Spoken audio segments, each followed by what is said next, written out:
¿Qué tal, chicos? ¿Cómo están? Buenas tardes. Espero se encuentren bien y al igual que todos sus familiares que estén bien. Y pues vamos a continuar con nuestras clases virtuales.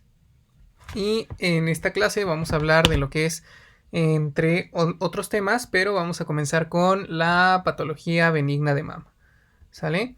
Entonces, la patología benigna de mama en general es muchísimo más común que la patología maligna, ¿sale? Tiene características bien especiales y por lo tanto, pues aquí vamos a poder diferenciarlas con estas características.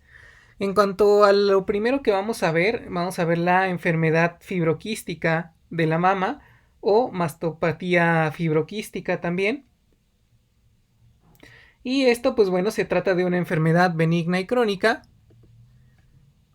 caracterizada por una alteración del estroma y el parénquima mamario, desarrollando tumores o quistes palpables. El estroma hace referencia a el tejido conectivo que existe en la mama y el parénquima pues ya como tal al tejido que hay en la mama, ¿no? Al tejido propio de la mama, ¿sí? Entonces aquí esto va a hacer que se desarrollen estos tumores y esta va a ser la patología más frecuente en la mujer premenopáusica y es muy rara después de la menopausia. Como tal, su causa es desconocida, ajá, pero se ha propuesto que la influencia de un desequilibrio hormonal con hiperestrogenismo, aunque no es un factor constante, es decir, no es un factor este exceso de estrógenos, ajá, este desequilibrio hormonal con exceso de estrógenos no se ha encontrado en todas las pacientes, por lo tanto no es un factor que podamos decir que es determinante para el desarrollo de esta enfermedad, ¿sale?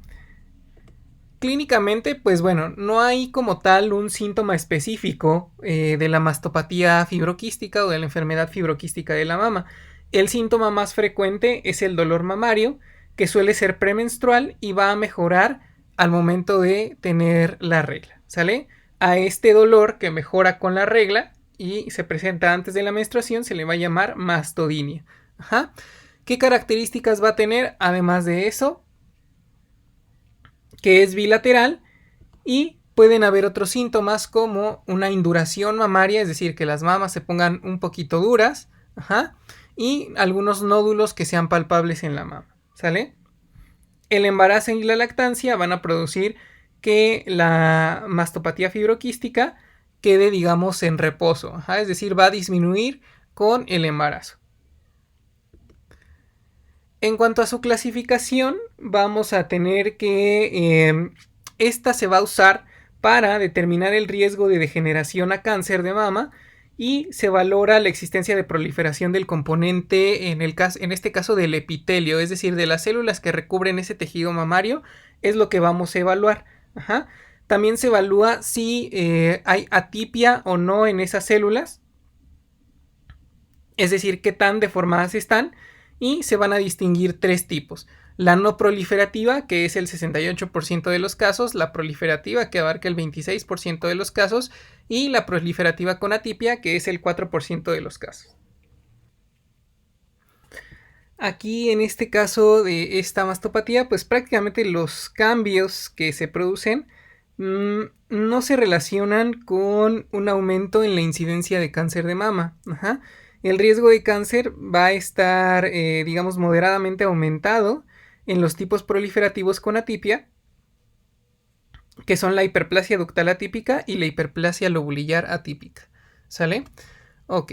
Entonces, en cuanto al diagnóstico de esta, se va a basar en la clínica, ajá, en técnicas de imagen como son el ultrasonido, la mamografía y un estudio microscópico como lo puede ser una citología y la histología.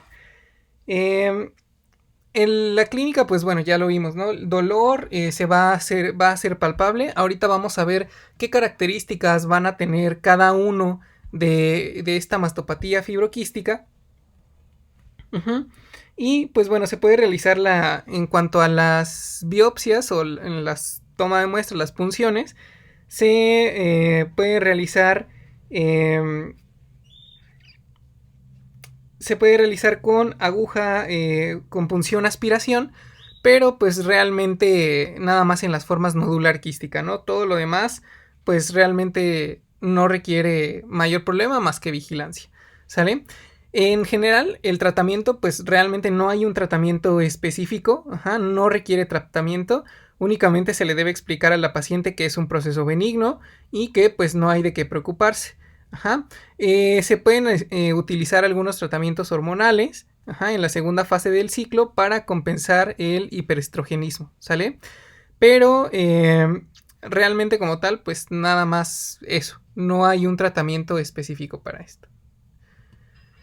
Bien, ahora vamos a ver en cuanto a la enfermedad fibroquística, el fibroadenoma, ¿sale?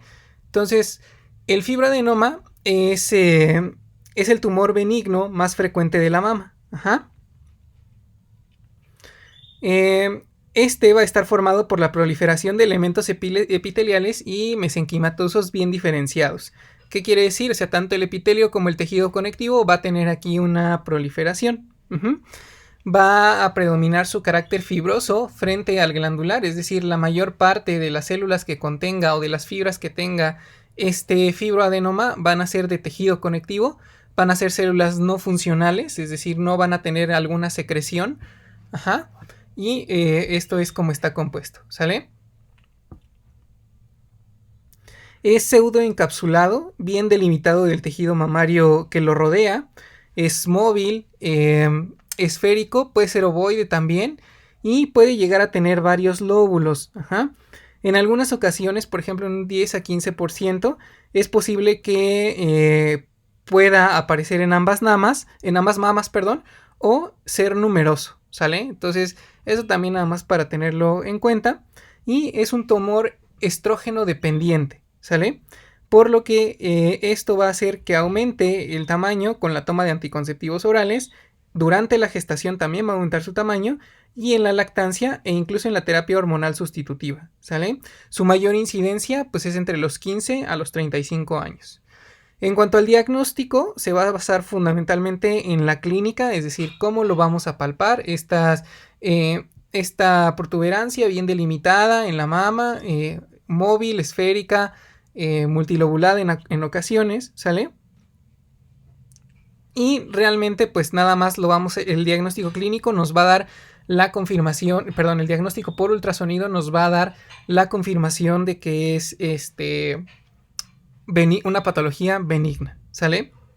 En el ultrasonido, que es la técnica de elección en estos casos, al tratarse de mujeres jóvenes en las que pues la mamografía no está tan bien o tiene digamos como que un papel limitado, ¿sale?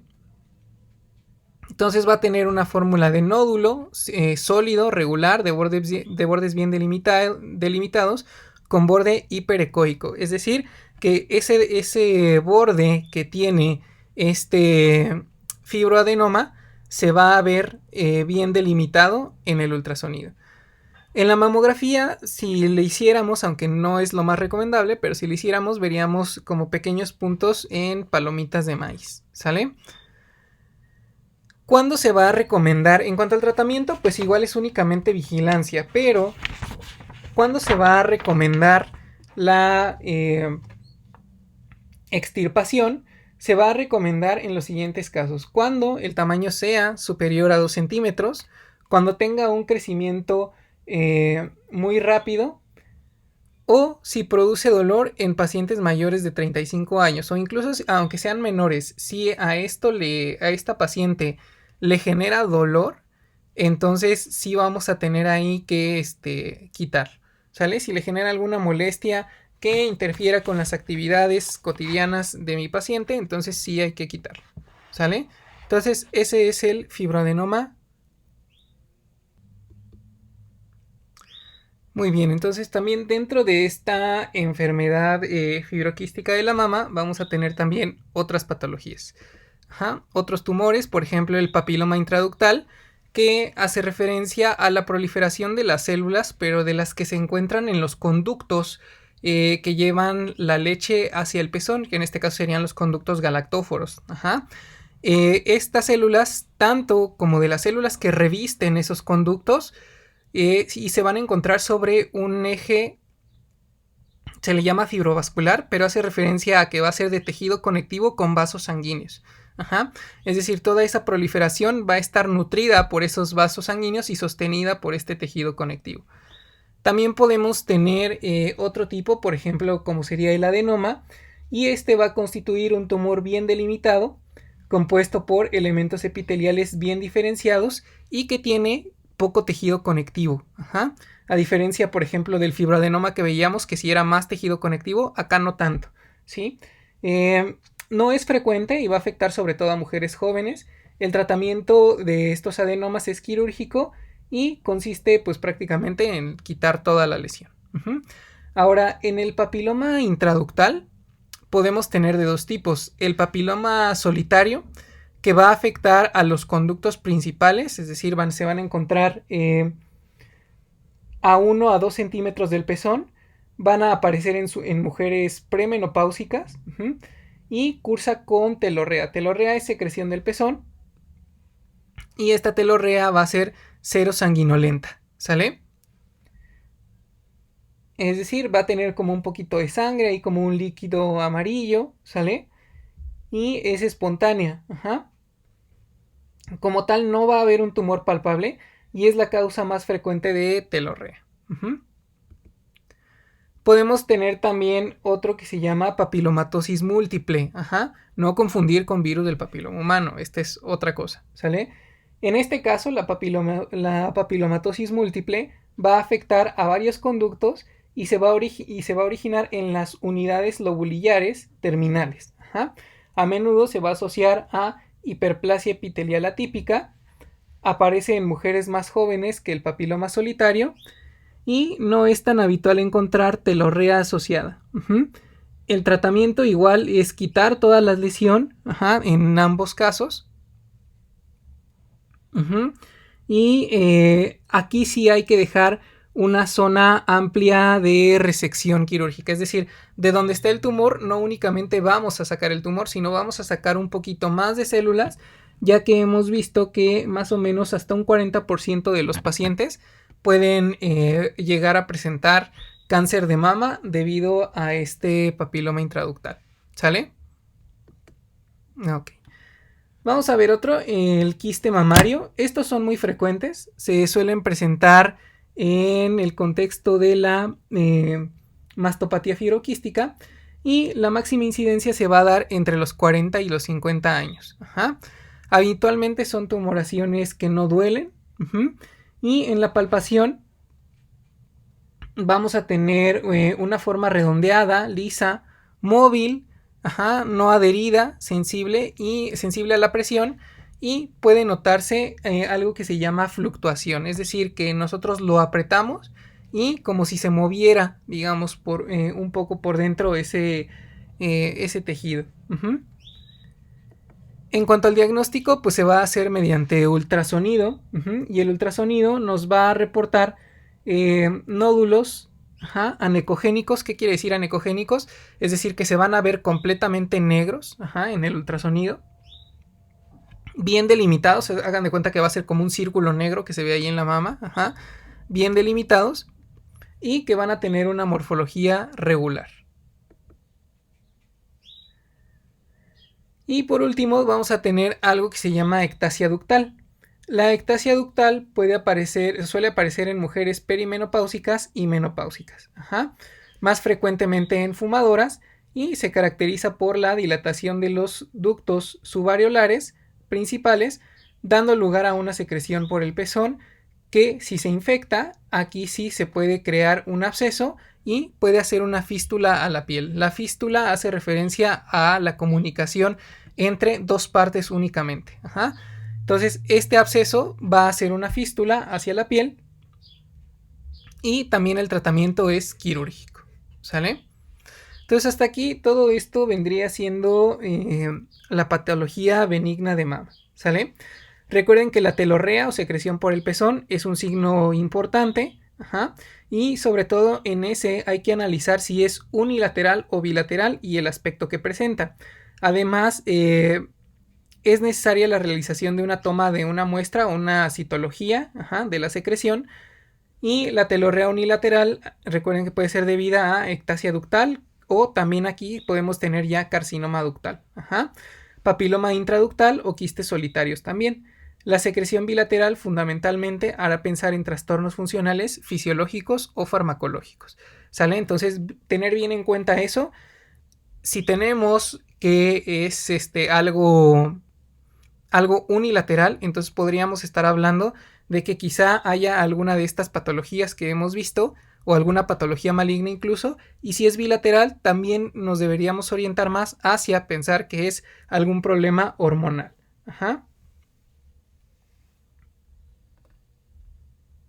Ok, muy bien, vamos a ver ahora lo que es el cáncer de mama. Ok, el cáncer de mama entonces es el tumor maligno más frecuente en la mujer, especialmente en los países desarrollados. En nuestro país como tal, ahí se van dependiendo. Hay años en los que el cáncer de mama aparece como primer lugar de muertes en mujeres por cáncer. O hay veces que aparece el cáncer cérvico-uterino. Cambian, pero pues básicamente son las dos más frecuentes. Eh, Aquí pues hemos visto un incremento progresivo en la incidencia en los últimos años y este aumento es más significativo en las mujeres de menos de 40 años. Es, como les decía, pues es la neoplasia maligna más común y primera causa de muerte por cáncer en la mujer. Les digo, ahí se van turnando con el cáncer cervicouterino. Del 20 al 25% de todos los casos de cáncer en la mujer, es decir, abarca, esto es, de todo el cáncer en mujeres, el cáncer de mama representa un 20-25% y tiene aún contribuye en cuanto a la mortalidad por cáncer en un 15-20%. ¿Sale? ¿Qué factores de riesgo tenemos en nuestras mujeres para que ellas puedan padecer cáncer de mama? Bueno, primero, pues son múltiples, hay muchos, y es muy importante el factor genético. En aquellas pacientes con el antecedente familiar de carcinoma de mama, sobre todo en etapas anteriores a la menopausia. Existen dos genes llamados BRCA1 y BRCA2. Estos parece ser los responsables de la mitad de más de la mitad de los cánceres de mama hereditarios. Es decir, estos genes actúan como supresores de tumores. Sin embargo, cuando obviamente tenemos una mutación en alguno de ellos, entonces estos pueden generar o estas pacientes son más propensas a desarrollar cáncer de mama, ¿sí? Entonces vean, el BRCA1 se encuentra en el cromosoma 17 y el BRCA2 en el cromosoma 13, ¿sale? Algunos factores que también podemos tener para el desarrollo de cáncer de mama, pues bueno, es que ya haya habido una patología mamaria previa, una paciente que ya tenga algo en la mama, una menopausia tardía, una irradiación repetida, en este caso, por ejemplo, aquí en el personal de salud, ¿no? Eso es muy común, sobre todo pues las chicas que son radiólogas, o ya saben, ¿no? Lo típico de que pues no hay quien lleve al paciente a radiografía o así, y pues ahí le echan la radiación, ya sea tomografía, radiografía, etcétera, pues es radiación que recibe nuestro cuerpo, ¿sale? La nuliparidad también está relacionada con el cáncer de mama, el primer embarazo a una edad tardía también, una lactancia materna corta y un alto contenido de adiposidad o un porcentaje de grasa corporal alto también va a estar relacionado o va a ser un factor de riesgo para padecer cáncer de mama. Ok. En cuanto al diagnóstico, aquí hay que tener en cuenta varios aspectos. Uno, por ejemplo, las campañas casi siempre se hacen mucho en cuanto a la autoexploración. Sin embargo, la autoexploración no ha demostrado ser útil en la disminución de la mortalidad. Por tanto, pues realmente no nos sirve para el diagnóstico precoz de este tipo de cáncer. Sin embargo, ¿por qué la recomendamos? Porque a pesar de que digamos que no es algo que haya demostrado mucha utilidad, pero en nuestro México hay todavía pacientes o este tema es todavía un poco tabú.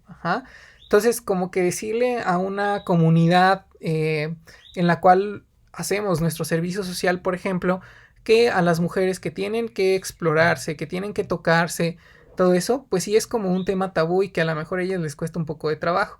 No todas lo harán, pero quienes lo hagan, si se logran detectar algo, pues podemos trabajar todavía, ¿sale? El chiste es pues salvarles la vida. Entonces por eso se hace promoción a la autoexploración. ¿Para qué? Para que pues si bien no puedo abarcarlas a todas como sistema de salud, pero si ellas me echan la mano autoexplorándose, entonces puedo todavía encontrar a algunas para actuar a tiempo, ¿sale? La exploración clínica, esta sí es muy importante. Hay que palpar la mama y las áreas linfáticas y aquí vamos a encontrar signos sospechosos de malignidad, como por ejemplo un nódulo duro, fijo y de contorno irregular. Vean entonces, ya aquí comenzamos a diferenciar con la patología benigna. La patología benigna casi toda era muy bien delimitada de formas regulares y aquí no, aquí ya tenemos un contorno irregular.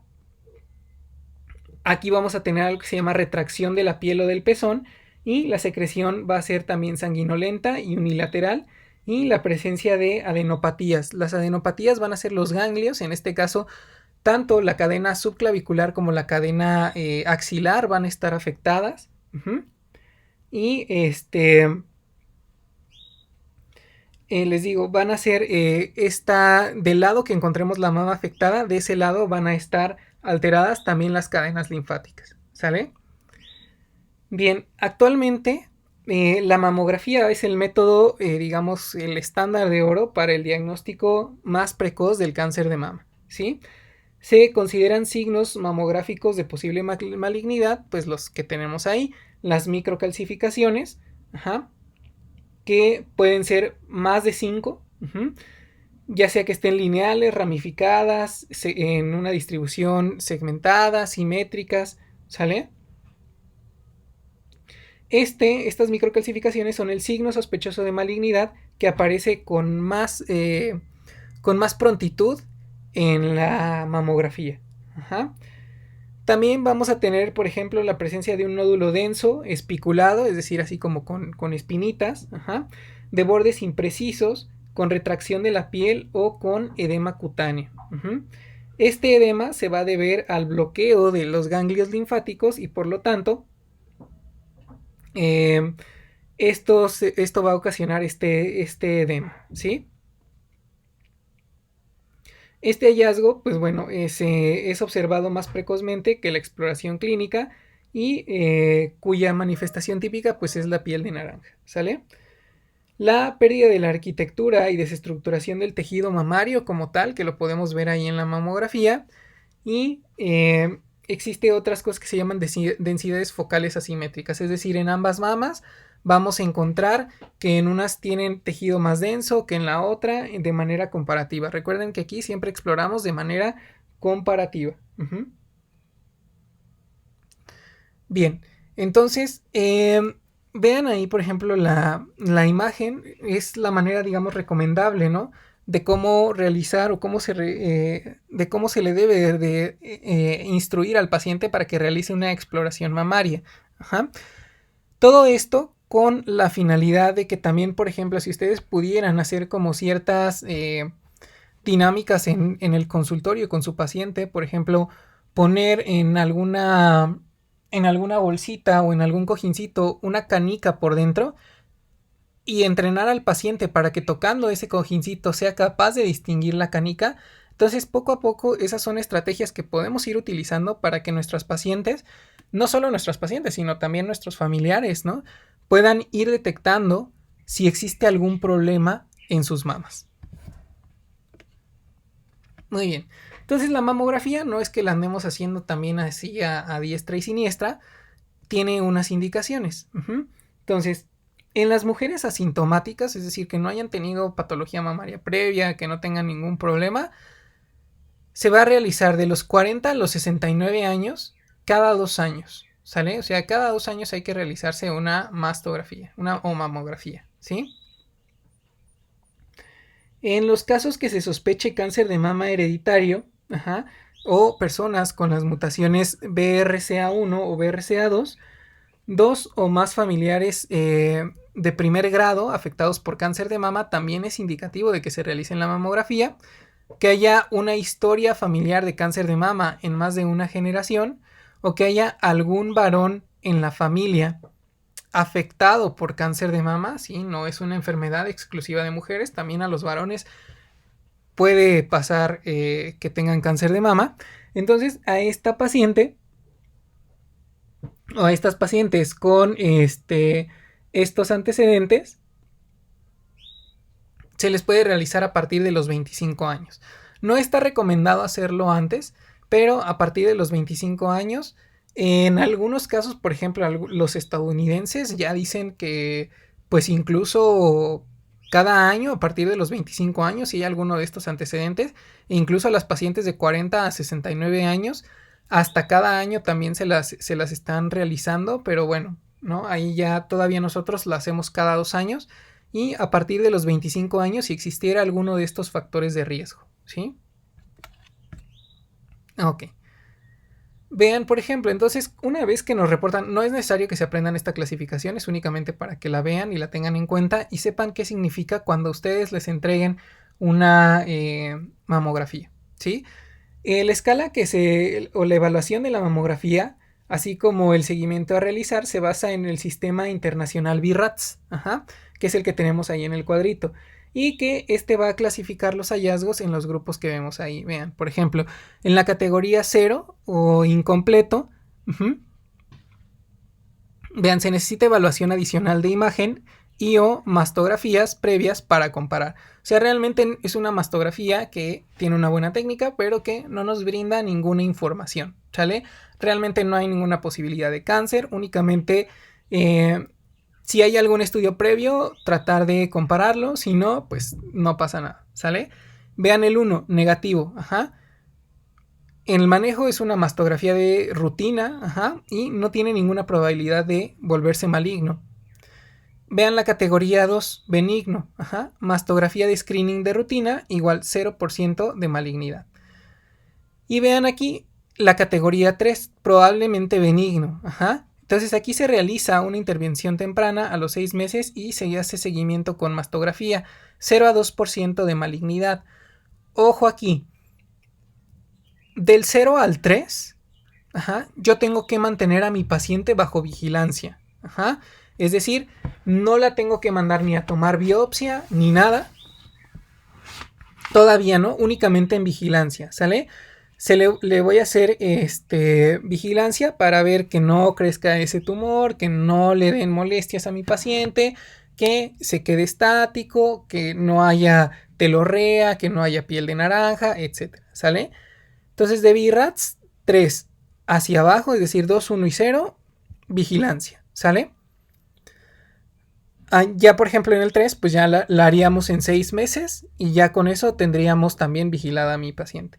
Pero vean a partir del 4, el 4 que se va a tener sospechoso, y también vamos a tener 4A y 4B, 4C también, y hasta el 5 y el 6, ¿sale? Bueno, hasta el 5. Vean, del 4 al 5, todos esos sí van a requerir un diagnóstico histológico, es decir, sí van a requerir una toma de biopsia.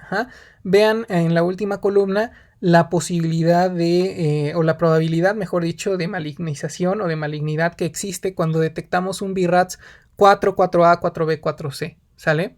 O 5. Y vean ya el 6, malignidad ya comprobada por biopsia, y ahí se tiene que quitar la lesión por completo, ¿sí? Cuando ésta lo permita. Entonces, esta es la escala que tenemos que usar. Este es, digamos, como que el estándar de oro que nos va a decir qué actitud debo seguir con mi paciente, ¿sí? Existen otros métodos complementarios. Por ejemplo, de los métodos complementarios existe la ecografía o el ultrasonido. Va a ser siempre, todos estos ya son métodos diagnósticos o auxiliares diagnósticos complementarios a la mamografía. Y en ningún momento van a sustituir a la mamografía, ¿sí? Siempre se tiene que hacer una mamografía. Entonces, Cuando ustedes les den una de algún familiar que les pida por favor que se la revisen, a ver, chequen la escala de BIRATS, ¿sale? De BIRATS 3 hacia abajo, 2, 1, 0, vigilancia. Ya si aparece un 4 o más, entonces ya ahí sí tenemos que hacer una toma de biopsia, ¿sale? Vean, entonces está la ultrasonografía o la ecografía que nos va a permitir, esta nos sirve por ejemplo para tomar la biopsia, ¿no? Tenemos ahí el transductor que nos está proyectando la imagen y nosotros vamos a poder ver la aguja en la pantalla y vamos a poder ver cómo tomamos esa biopsia. Ajá. La resonancia, que esta, su indicación principalmente va a estar para detectar si hay múltiples focos o múltiples focos de cáncer, ¿no? La punción por aspiración con aguja fina, esta se va a realizar ante toda sospecha de patología mamaria y se le va a estudiar en microscopio, ¿sale? Es una prueba económica con pocas complicaciones y tiene un alto valor diagnóstico. La biopsia con aguja gruesa también no precisa patólogos para su estudio y esta sí distingue las formas invasoras de las no invasoras del cáncer, ¿sí? Y la biopsia ya por último, pues esta ya es como tal la prueba diagnóstica definitiva, ¿sí? Ok. Ahora ya de los tipos de cáncer de mama, ya los tipos histológicos, vamos a tener varios. Primero los no invasores, ¿no? O sea, hay cáncer que es no invasor y en esto, por ejemplo, podemos encontrar el carcinoma intraductal o también lo pueden encontrar como carcinoma ductal in situ y este representa el 80% de los carcinomas in situ, ¿sale? Es una proliferación maligna dentro de la unidad ducto-lobulillar, que no ha atravesado la membrana basal y aparece más o menos, tiene un promedio de aparición a los 49 años, ¿sale? En el caso de este, 75 a 85% de las pacientes es asintomática, ¿sí? Entonces, de ahí la importancia de realizar estudios de rutina, de ahí la importancia de realizar autoexploración, ¿sale? En nuestros pacientes, hacer énfasis en eso. Y también dentro de los no invasores vamos a tener el carcinoma lobulillar in situ. Este carcinoma lobulillar in situ es multicéntrico en un 60-90% de los casos y tiende a ser bilateral no simultáneo. Es decir, puede aparecer en una mama primero y luego en la otra. Es un proceso igual que no da síntomas y aquí sí se tiene que tomar en cuenta para su tratamiento una mastectomía, ya sea uni o bilateral.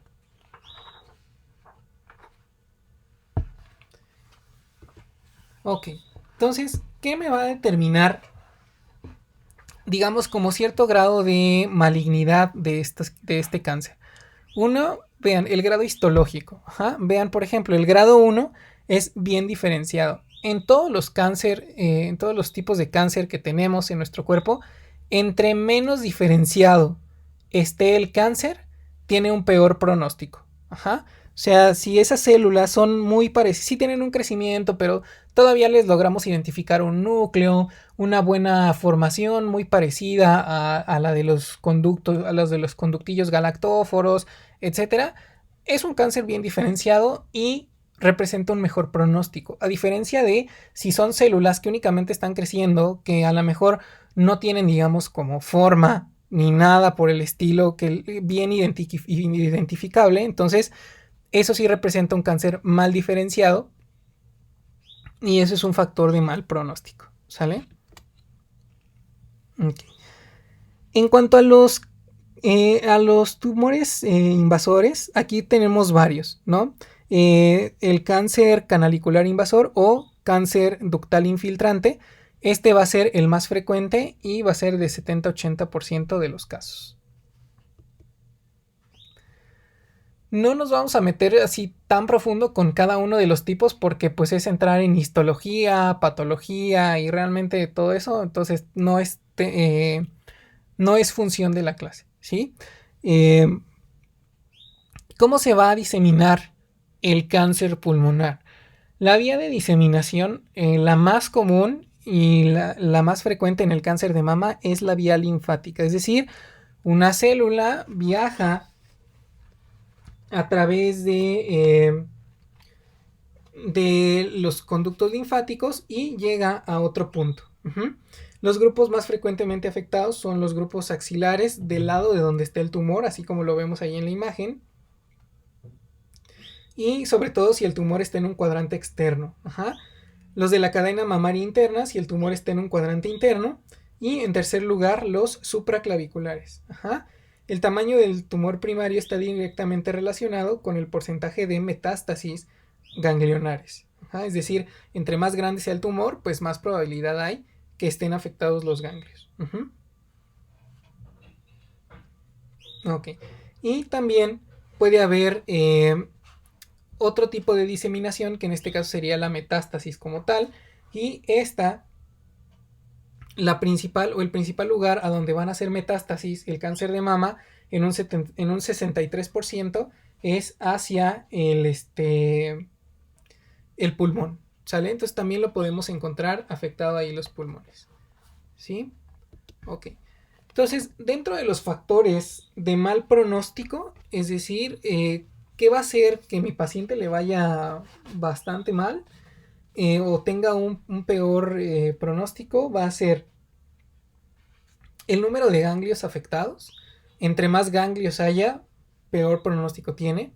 Si el tumor mide más de 2 centímetros, si mi paciente es menor a 35 años, como les decía hace rato, si el grado histológico es 2 o 3, o sea, si está moderadamente diferenciado o mal diferenciado, también es un factor de mal pronóstico.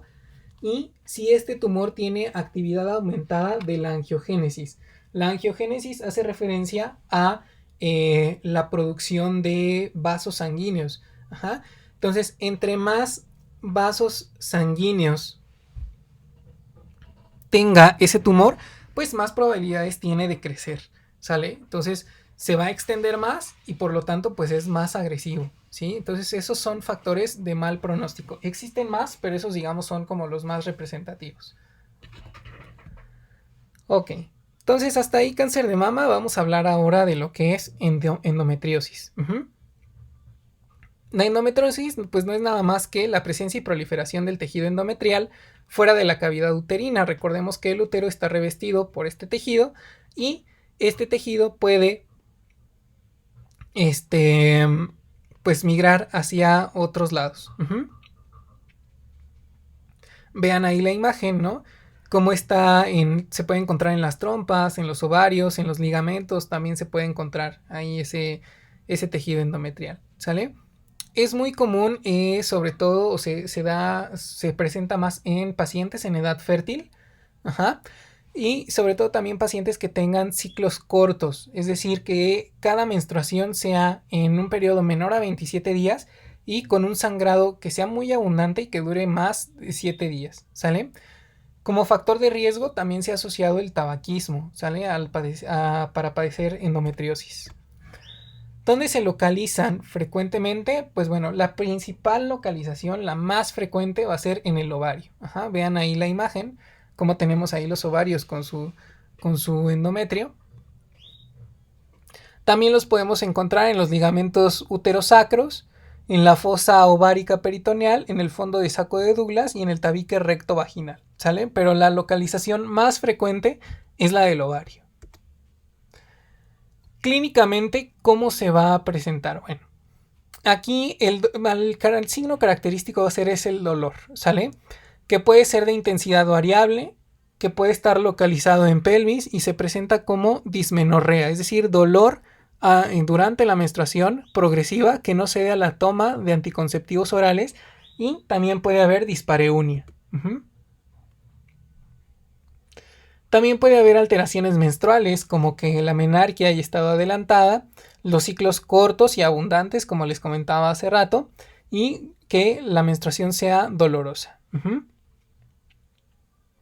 En un 41% de los casos las pacientes pueden presentar infertilidad y también ciclos donde no haya ovulación y que si nosotros tomamos un perfil hormonal en ese momento podemos encontrar una elevación de la LH con un retraso en el aumento de la progesterona. Podemos también encontrar otros síntomas ya un poco más vagos, un poquito de distensión abdominal, rectorragia, disuria, etc., ¿no? Y en cuanto al diagnóstico, aquí el diagnóstico va a ser clínico. Se va a realizar mediante clínico y la confirmación aquí sí nos la va a dar el ultrasonido, y ya un método tanto diagnóstico como terapéutico va a ser la laparoscopía. Es decir, ya una cirugía donde tomemos una muestra de ese tejido y aparte lo retiremos, ¿no? El tratamiento, como les decía, pues la laparoscopía es el método de elección, es un método tanto diagnóstico como terapéutico. Puede ser una cirugía radical ya en las pacientes que tengan mucho endometrio en todo el útero, ya de plano quitar por completo el útero, o también se puede tratar con medicamentos, en este caso pues los anticonceptivos orales. El DIU levonorgestrel es un dispositivo intrauterino que tiene hormonas, danazol y algunos gestágenos. Nada más, es todo lo que podemos hacer para la endometriosis. Ok. Vamos a hablar ahora de los miomas. Los miomas, pues bueno, son tumores benignos, también compuestos por fibras musculares lisas, y son los tumores más frecuentes de todo el tracto genital femenino. Existen varios tipos. Los subserosos, que se van a encontrar bajo el peritoneo visceral uterino y pueden alcanzar gran tamaño siendo asintomáticos. Representan un 40% de todos los miomas. Los intramurales, que son el 55%, estos son los más frecuentes, y van a proliferar en la porción central del miometrio. Y los submucosos, que abarcan del 5 a 10% y que estas van a realizar ya una protrusión en la cavidad uterina, por lo que son los más asintomáticos. Perdón, los más sintomáticos.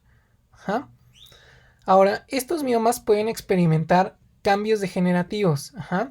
Como por ejemplo lo es la degeneración hialina, es decir, ese mioma se degenera y pues hasta ahí queda, ¿no? Otra degeneración que sufren es la degeneración quística en el 4% de los casos. El tejido hialino se licúa y va a formar cavidades quísticas. Ahí es quísticas, no químicas, perdón, el corrector de la computadora. La licuefacción se hace referencia cuando algún tejido blando pasa de un estado sólido o gaseoso, en este caso, a un estado líquido. ¿Sale? La calcificación se va a dar en el 4 o 10% y es más común en mujeres menopáusicas. Y la degeneración roja, se da sobre todo en los que tienen un crecimiento rápido y va a ocurrir un infarto muscular que produce dolor e irritación peritoneal. Es decir, crece tan rápido que ese músculo hagan de cuenta que deja de recibir irrigación y por lo tanto esto va a generar un problema. Y esto sí es operable. En cuanto a la clínica, pues bueno, va a haber hemorragias uterinas, dolor, puede haber anemia por el sangrado. Y el tratamiento puede ser tratamiento ya sea con nuevamente anticonceptivos orales o vigilancia únicamente, ver que no crezcan esos miomas y además ver que no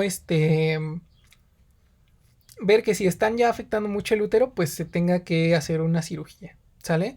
Ese sería el tratamiento únicamente. Bueno, chicos, hasta aquí nuestra clase. Espero se encuentren muy bien, continúen con su cuarentena. Espero sus familiares también estén bien. Y pues aquí seguimos. Saludos.